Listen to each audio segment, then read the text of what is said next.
Então, eu queria começar lendo o texto de Jeremias, capítulo 18.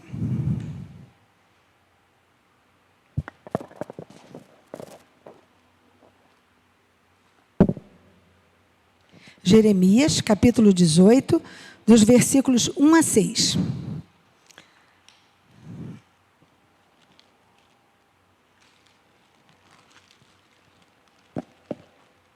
Amém? 18, de 1 a 6.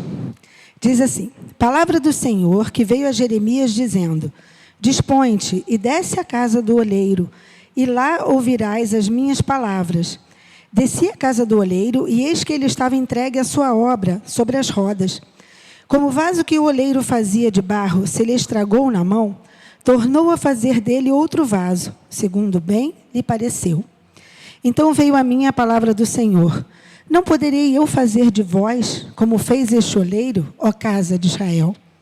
Diz o Senhor: Eis que como barro na mão do oleiro, assim sois vós na minha mão, ó casa de Israel. Esse texto é um texto bem interessante, né? Porque nós vemos que primeiro o Senhor fala a Jeremias para descer à casa do oleiro.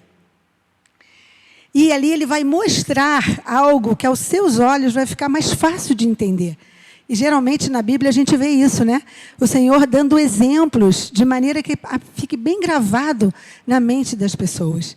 Então é muito interessante isso. Ele fala: vamos descer à casa do oleiro para você ver o que está acontecendo. Eu não sei se você já teve a oportunidade de ver alguém fazer um vaso de barro, naquele coisa de moldar o vaso, né? Eu não sei, eu vi só no celular, né? Um vídeo.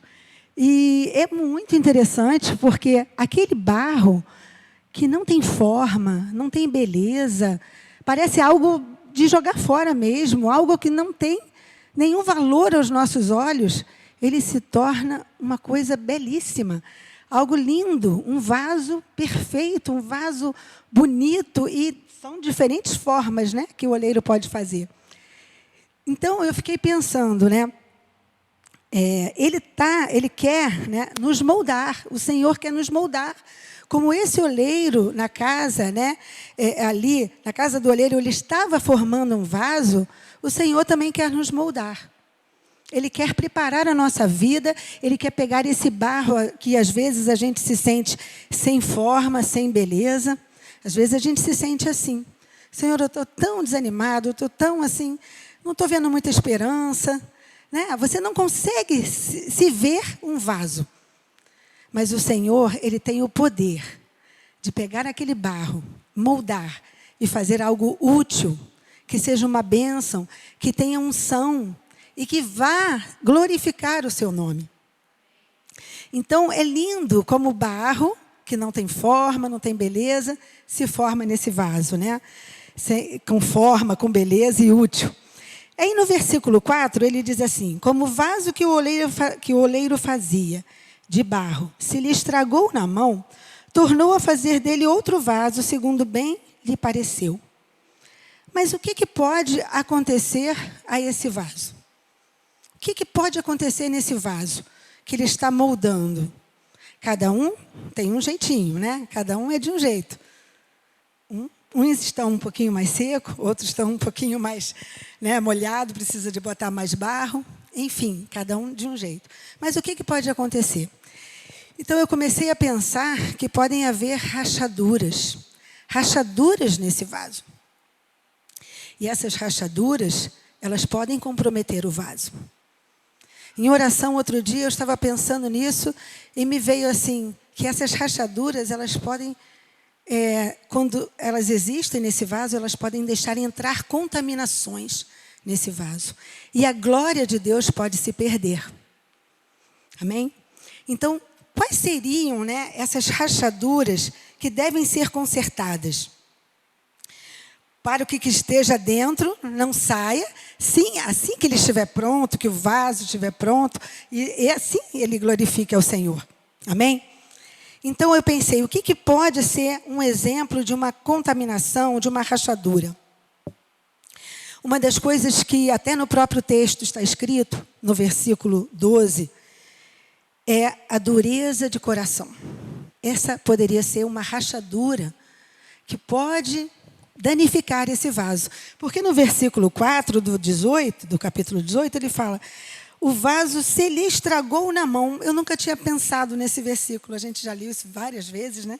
Se lhe estragou nas mãos. Quem sabe ele estava construindo aquele vaso e, de repente, ele viu que tinha uma rachadura. E aí, uma das rachaduras, no versículo 12, diz assim: mas eles dizem, não há esperança, porque andaremos consoante os nossos projetos, e cada um fará segundo a dureza do seu coração maligno. A dureza de coração, meus irmãos, pode ser uma rachadura que vai danificar esse vaso. E nós temos que estar atentos. Temos que estar atentos com essa dureza de coração, né? Muitas vezes impedimos Deus de nos moldar. Porque ficamos com o nosso coração duro. O barro se torna seco e não é mais moldável. Isso veio ao meu coração e eu fiquei pensando, mas por que a gente ficou assim tão endurecido? O que aconteceu? Às vezes vem lutas, vem tribulações, rejeições, coisas que acontecem, né, decepções, que vai nos endurecendo. E aí fica difícil do oleiro moldar aquele vaso, porque a gente se endureceu. E eu fiquei lembrando, sabe, de uma situação que aconteceu na minha vida 1 ano e meio atrás, mais ou menos, em que eu tinha, vamos dizer, investido o meu tempo em uma pessoa, em uma ovelhinha, e eu estava ali evangelizando e falando, e estava sempre disposta a escutar, estava sempre, né, ali, dando meus ouvidos para escutar seus problemas e tudo. E depois de um tempo, essa pessoa se voltou contra mim, de uma maneira assim que não deu nem para explicar. E eu, ali por ali, eu falei, não, isso acontece, né? Na nossa caminhada isso acontece, na verdade. Eu acho que é normal, né? Nem toda semente que a gente lança vai ter um retorno.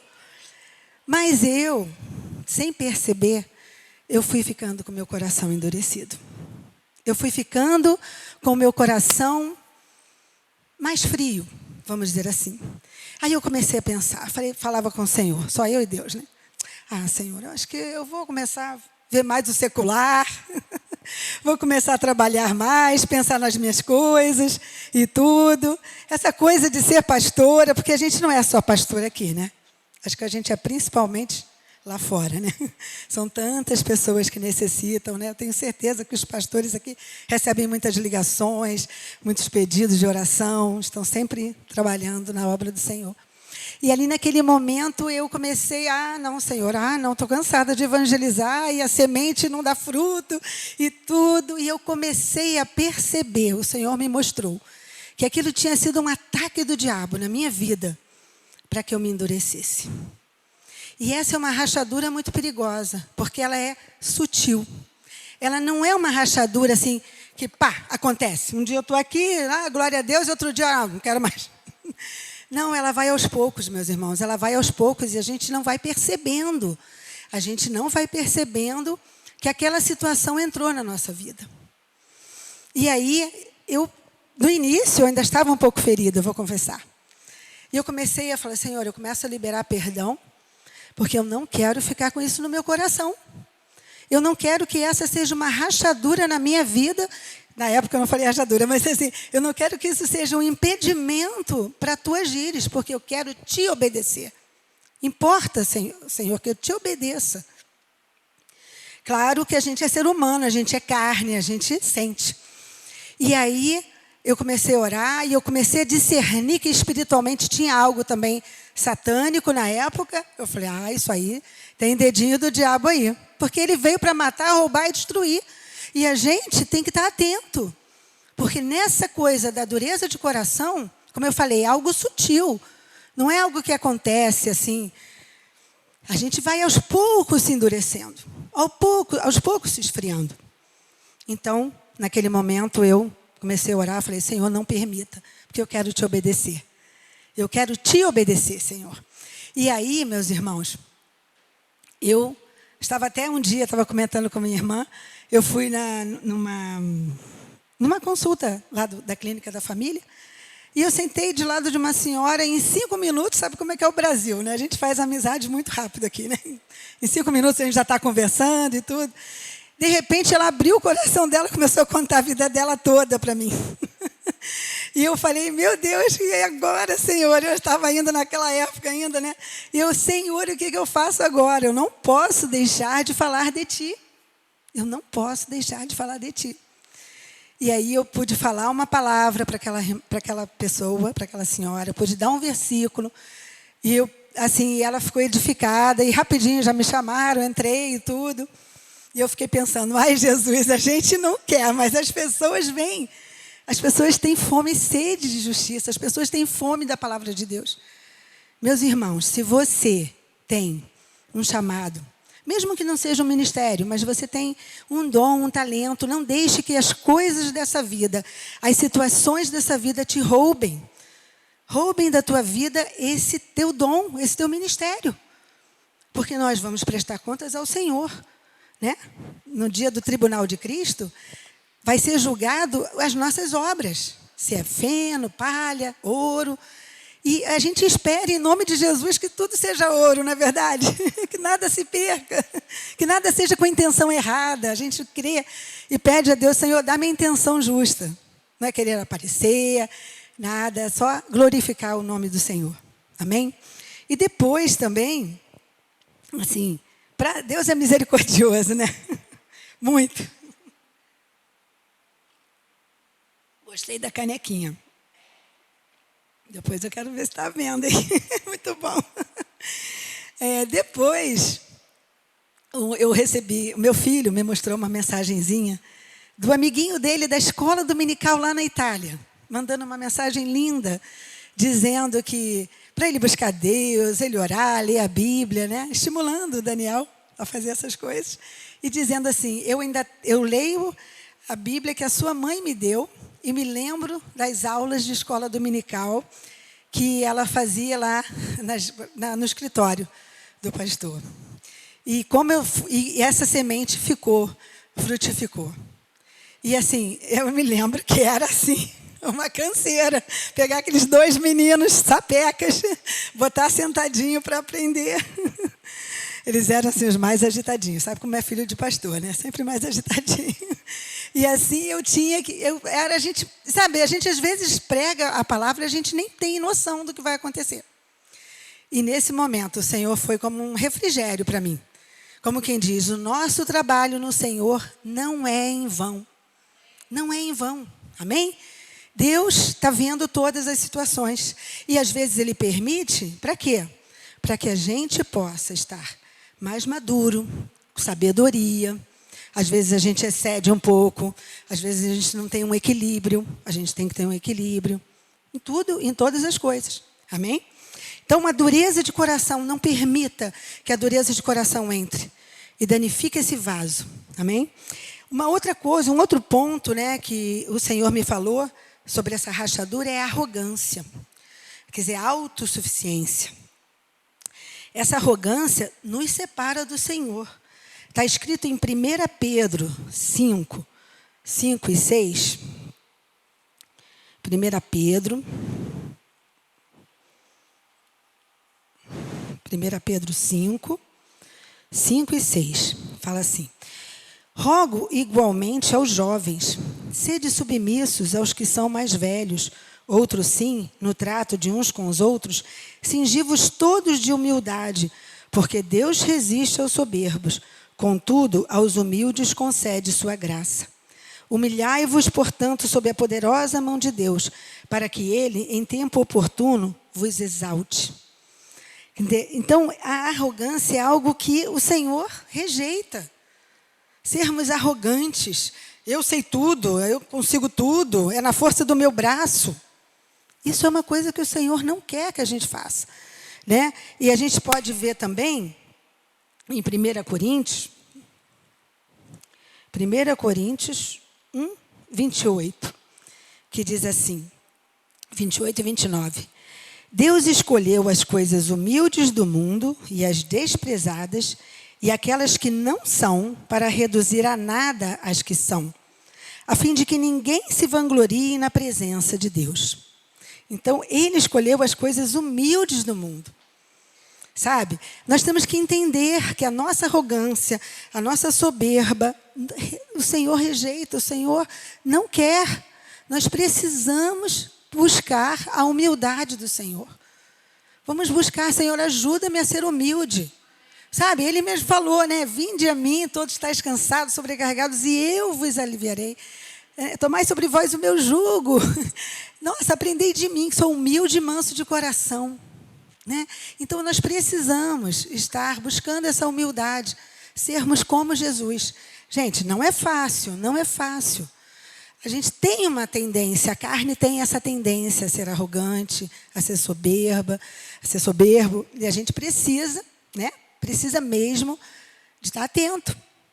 O ser humano tem essa tendência, né? E eu queria falar também no Salmo 51. No Salmo 51, no versículo 17, fala assim, essa é a oração, né? A gente sabe que é confissão e arrependimento de Davi. E é lindo esse capítulo inteiro, mas ele diz assim no 17. Sacrifícios agradáveis a Deus são o espírito quebrantado, coração compungido e contrito, não desprezarás, ó Deus. Então, vamos estar atentos, porque também dessa mesma maneira que a dureza do coração ela vem sutilmente tomando conta, essa arrogância também. A gente vai ficar, não, porque eu consegui, eu estudei, eu me formei. Tudo nós temos que colocar aos pés do Senhor. Se a gente fez um master, sei lá, PhD, tudo que tiver, é aos pés do Senhor que a gente coloca. É para a honra e glória do Senhor. Em tudo a gente agradece a Deus por aquela vitória, porque a gente sabe que foi Ele que nos deu. Amém? Então vamos estar atentos também para que essa arrogância não venha. Um outro salmo que eu me lembrei também, Salmo 34.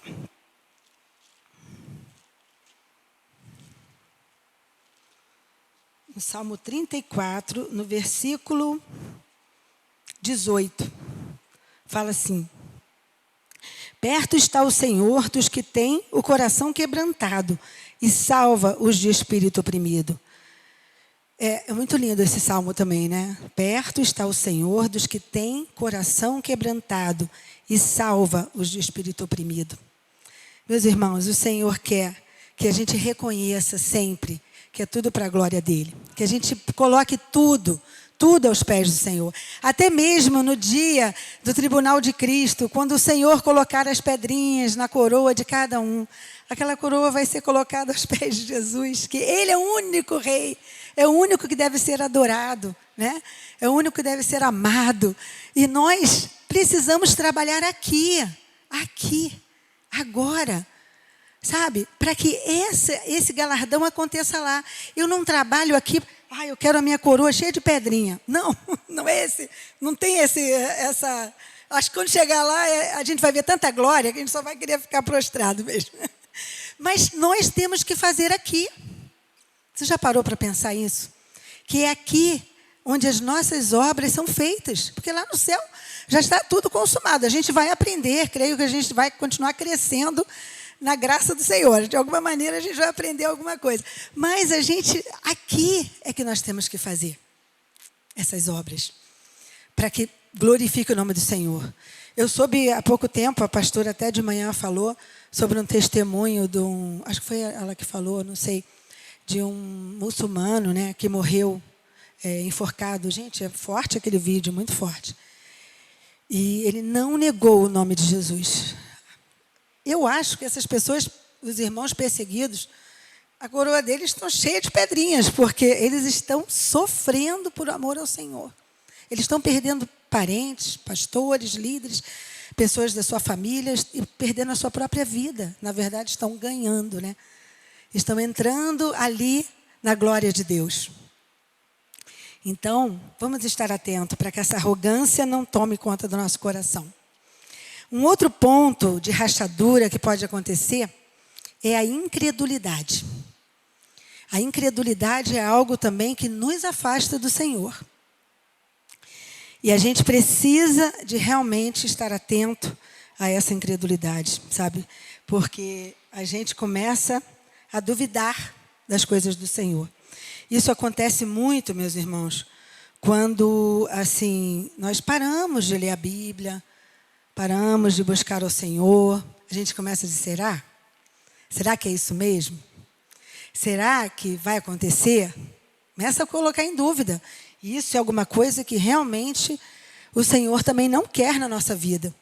Então, em Hebreus 11, capítulo 6, diz assim: de fato, sem fé é impossível agradar a Deus, porquanto é necessário que aquele que se aproxima de Deus creia que Ele existe e que se torna galardoador dos que o buscam.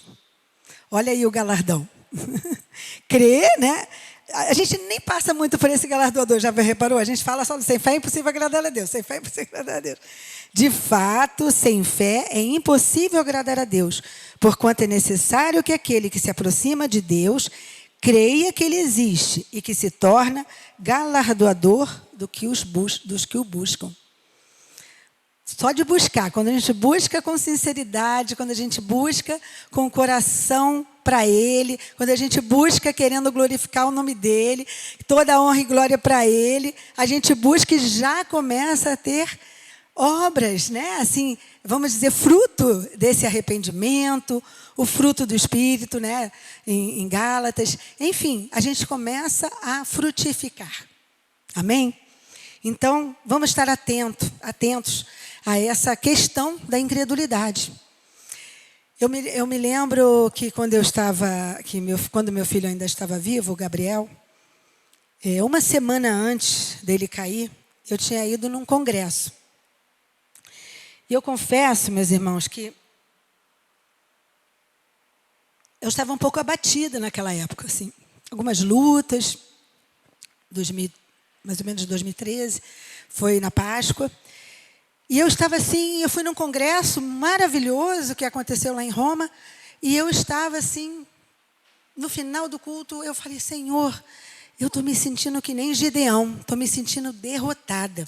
Eu falei para Deus, eu estou me sentindo derrotada. Eu falei assim na minha intimidade com Deus. O pastor que estava pregando, ele era até de origem espanhola, falava em espanhol. Ele veio, a primeira pessoa que ele orou já fui eu. Ele colocou a mão na minha cabeça e falou assim, você não é derrotada. Falou forte, sabe? E eu não te trouxe aqui para derrota. E você não vai sair daqui derrotada. Aí eu levei um susto, ainda falou assim, e não duvida, porque eu não gosto quando você duvida. Ai, gente, puxou minha orelha. Puxou a orelha legal. Eu falei, Jesus, me perdoa, Senhor, misericórdia. Mas é bom receber o puxão de orelha de Deus, né? Porque a gente está vendo o amor dele por nós. A gente vê que ele nos ama. Porque o Senhor, o Pai, repreende ao filho que ama, né? E açoita todo filho que recebe, dizem Hebreus. Então, naquele momento ali, eu falei, Senhor, que é isso? O Senhor disse que eu não sou derrotada, não me trouxe aqui para a derrota e não vai sair daqui derrotada. Gente, uma semana depois, o meu filho caiu.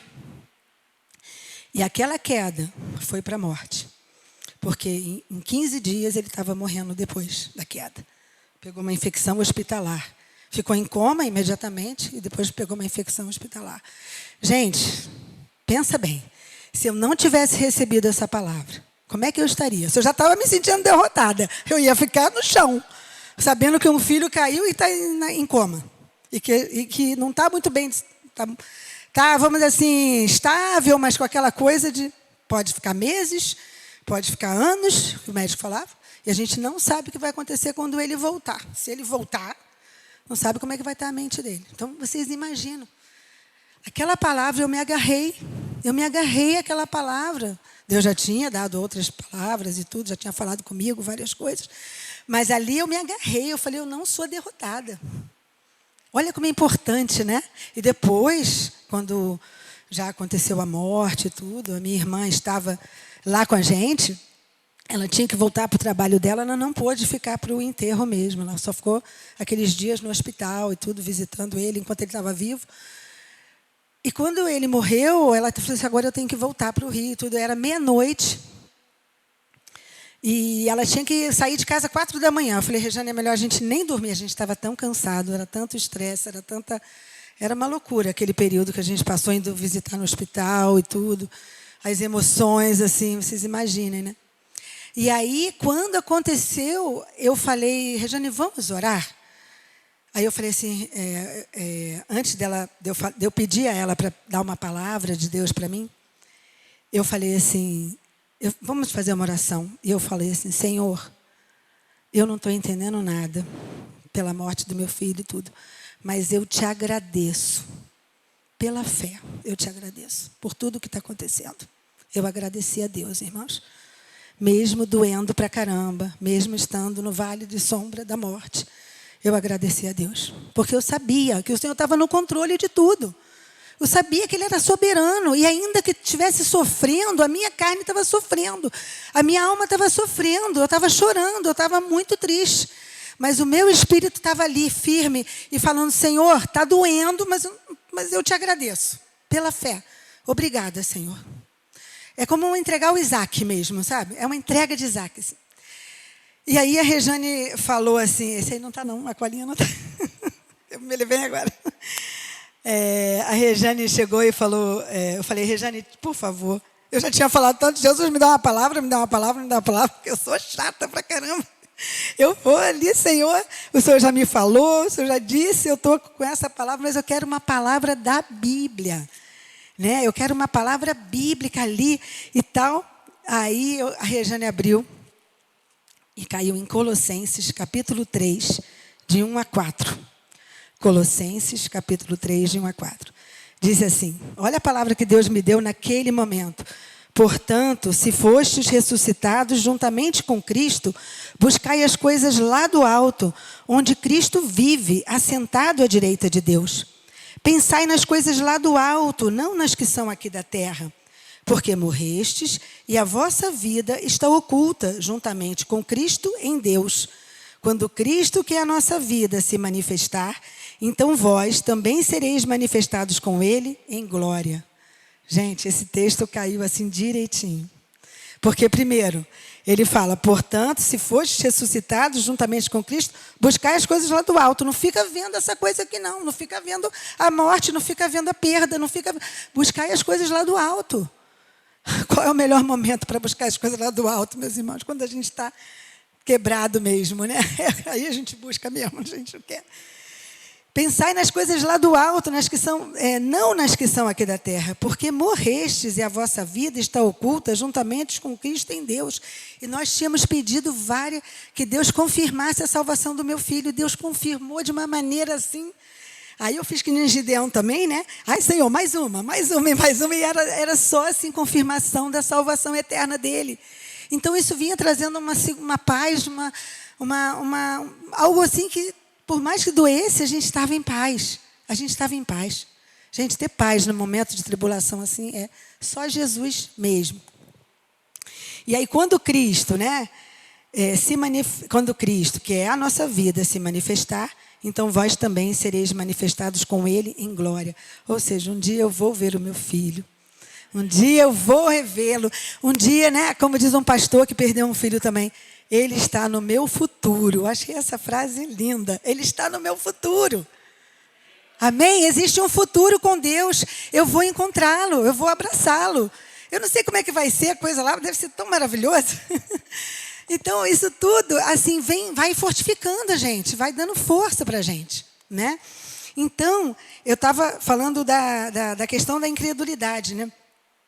Não vamos deixar, meus irmãos, que a incredulidade roube. Olha que coisa, o Senhor está falando o tempo todo na palavra. É na palavra que a gente encontra, né, os textos da Bíblia, tudo. É na palavra que a gente consegue. Eu estava falando até com uma amiga, assim, falando, olha, você precisa ler a Bíblia, porque a Bíblia é que vai te convencer do pecado, da justiça, do juízo. Né? A Bíblia, a palavra que vai convencer todas as coisas, que vai te mostrar.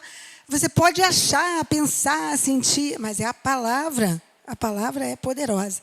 Então, eu gostaria também de falar alguma coisa sobre Marcos, capítulo 7, do 24 ao 30, e nós já estamos acabando, que fala da mulher Ciro-fenícia.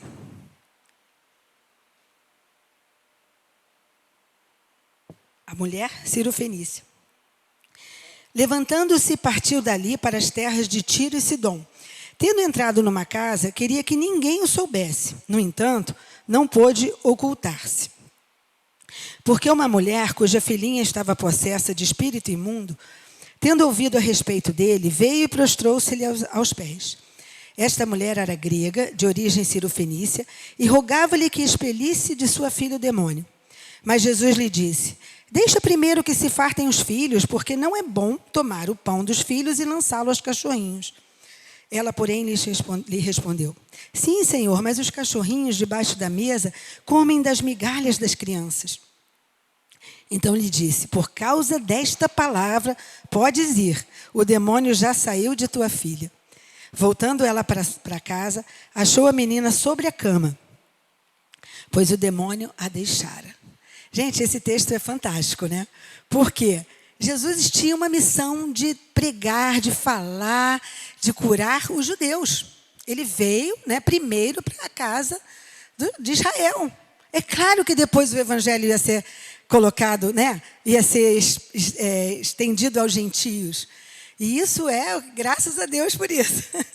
Mas, naquele momento ali, eu li um texto que ele falava assim, um comentário de um autor, que ele falava assim, que esse povo da Ciro, Sidom, né, desse lugar aqui, Tiro e Sidom, eles eram chamados de cães.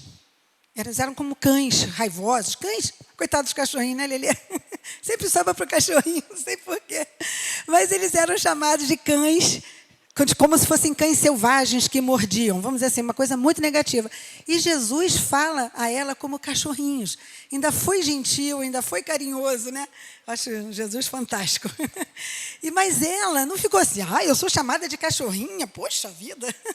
De jeito nenhum. Ela falou assim, até os cachorrinhos comem das migalhas do que cai da mesa dos seus filhos, né? Das crianças. Então, para mostrar, Jesus viu ali uma fé tremenda. Ali ela creu, ela não era nem do povo dele, ela creu. E por isso ela conseguiu essa bênção maravilhosa. Ali talvez não fosse o momento de transmitir aquela mensagem aos gentios naquele momento. Mas diante de um coração cheio de fé, Jesus não resiste. É maravilhoso. Ele viu fé.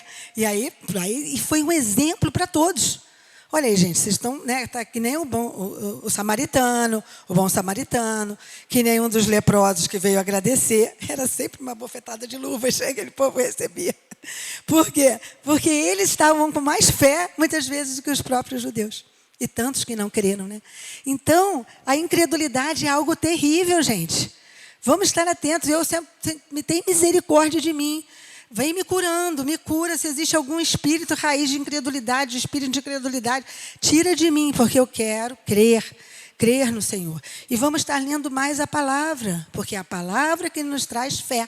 A fé, né, vem pelo ouvir e ouvir a palavra de Deus. Amém? Em nome de Jesus. Um último ponto assim que eu coloquei sobre essa rachadura é a autopiedade, né? Quando nós somos a vítima. Já aconteceu, né? Da gente, coitadinha de mim. Tudo acontece por culpa dos outros, não é culpa minha, né? Se acontece alguma coisa, eu não reconheço o meu erro. Não, foi fulano que fez eu errar, eu errei. Foi fulano que, por causa de fulano, eu fiz aquele negócio. Parece até que a gente é criancinha sempre, né? A criancinha tem que ter um responsável, mas quando a gente é adulto, a gente tem que assumir as nossas responsabilidades, não é verdade? Então, quando estamos no centro, o Senhor não pode reinar. Nós temos que colocar o Senhor no centro da nossa vida, para que possamos crescer na graça e no conhecimento dEle. Né? A autopiedade, ela leva a gente a gente é vítima, né? Todos erram. Gente, isso é muito perigoso, muito perigoso. E é sutil também. Não parece uma coisa tão ruim, parece, né? A gente pode, sim, chorar na presença do Senhor, a gente pode pedir ajuda a um irmão, por favor, ore por mim, eu estou passando por esse momento. Isso é normal e saudável, muito bom. A gente precisa disso. Também a gente não pode dizer, vou fazer tudo sozinho. Não, vamos buscar a ajuda dos irmãos para orar. Vamos pedir, eu estou me sentindo assim, assado. Todas essas situações, a gente pode dizer, Senhor, me ajuda. Me ajuda. Não deixa eu cair nessa, né? Vamos estar buscando a Deus para isso. Então, a gente precisa estar muito atento com essa falta, com essa autopiedade. Aí eu falo assim, tem outros exemplos, como falta de perdão, e aí tem tantas coisas, né, que a gente pode enumerar aqui como uma rachadura para esse vaso. Aí eu pergunto, qual é a sua rachadura? Você pode meditar nas suas orações, na sua intimidade, dizer, Senhor, o que está sendo uma rachadura na minha vida, né? O que tem impedido Deus de fazer uma obra maravilhosa em você? O que tem impedido, né? Se deixe moldar pelo oleiro e você se tornará um vaso de bênção nas suas mãos. Amém? Vamos ler o último versículo que se encontra em 2 Coríntios, capítulo 4, versículo 7. Olha o que nós somos. Amém? Diz assim, temos, porém, este tesouro em vasos de barro, para que a excelência do poder seja de Deus e não de nós. Esse vaso é de barro, é para a glória de Deus, mas Deus quer fazer de nós, de cada um de nós, um vaso. Deus quer moldar na nossa vida um vaso. E cada um vai ser de um jeitinho. Um vai ser mais assim, acho que eu estou mais para esse assim. Um vai ser mais comprido, outro. Um vai conter alguma coisa, outro vai conter outra coisa, porque nós somos diferentes, né? Nós somos irmãos em Cristo. E vai manifestar a glória de Deus. O que está dentro do vaso. Essa glória não pode se perder nas rachaduras, mas tem que sair, quando está pronto para glorificar o Senhor, ele tem que sair. E alguém numa pregação falou, um copo cheio é muito bom, mas ele tem que transbordar. Tem que transbordar para, né, chegar às outras pessoas. É algo que a gente vai fazer. E se você tem um ministério, se você tem uma chamada, se você tem um dom, não sufoque isso, sabe? Não sufoque aquilo que Deus chamou você para que para a glória do nome dele, né? Aquilo é para a glória do nome dele. E quando a gente chegar diante dele, não vai dizer, Senhor, sabe fulano? Por causa de fulano e ciclana e beltrano, a gente não fez. Não vai ter isso não, gente. Não vai dar para dar essa desculpa, não. A gente tem que assumir a nossa responsabilidade. E pedir a Deus, lógico, sabedoria, equilíbrio em tudo. Amém? Em nome de Jesus. Lance a sua semente. E não fique muito preocupado, não. Vai semeando. Aquela parábola do semeador é interessante, que o semeador saiu a semear. Ele não estava ali. Ih, caramba, a terra está dura aqui, deixa eu dar uma fofadinha. Não, ele saiu a semear. Jogava aqui, jogava ali. Uma caiu no espinho, outra caiu na pedra, e outra finalmente caiu na terra boa, não é verdade? E ele não ficou ali, olhando. A gente tem que sair a semear. Pedir a Deus essa misericórdia, Senhor, nos ajude a semear. E agora, na pandemia, está muito bom para semear, gente. Vamos semear, porque as pessoas estão sedentas. As pessoas estão famintas. As pessoas estão precisando dessa palavra. Amém? Que Deus te abençoe. E vamos orar agora, em nome de Jesus. Senhor Jesus, nós te pedimos agora, Senhor, que tu nos ajude, Senhor. Quando o Senhor estiver moldando a nossa vida, estiver preparando aquele vaso maravilhoso, que a gente não seja rebelde. A rebeldia é uma outra rachadura, Senhor, que a gente não seja soberbo, que a gente não tenha autopiedade, que a gente não tenha falta de perdão, tantas outras coisas, Senhor. Fala ao nosso coração o que tem impedido de fazermos a Tua vontade, Senhor. Fala ao nosso coração, Pai. Ensina-nos, Pai, em nome de Jesus, para a honra e glória do Teu nome. E que cada um de nós possa ser vasos de bênçãos nas Tuas mãos, para a honra e glória do Teu nome. Amém, Jesus. Amém. Obrigada, Senhor. Amém. Aleluia. Obrigada, Jesus. Amém.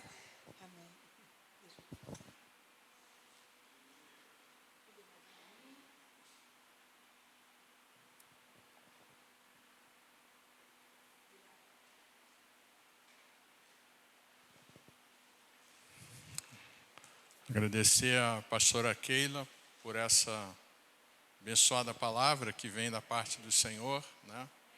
Amém? me abençoou a minha vida e abençoou a vida de vários de nós aqui, né? Amém. Vamos então orar e entregar ao Senhor então esse nosso culto. Senhor Jesus, nós te agradecemos aqui, Senhor, por esse dia.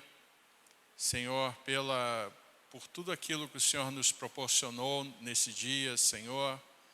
Todas as experiências, Senhor, todos os encontros, as pessoas com as quais podemos falar, de ter comunhão, Senhor. Nós te agradecemos por esse dia. Pedimos, Senhor, abençoa todos que aqui estão em retorno para os seus lares. Abençoa também aqueles que estão em suas residências, Senhor. Continua abençoando, cuidando, Senhor, aqueles que têm lutas, Senhor, têm desafios. E realmente ser com cada vida aqui, com cada família, cada lar, Senhor, Tu conheces cada um.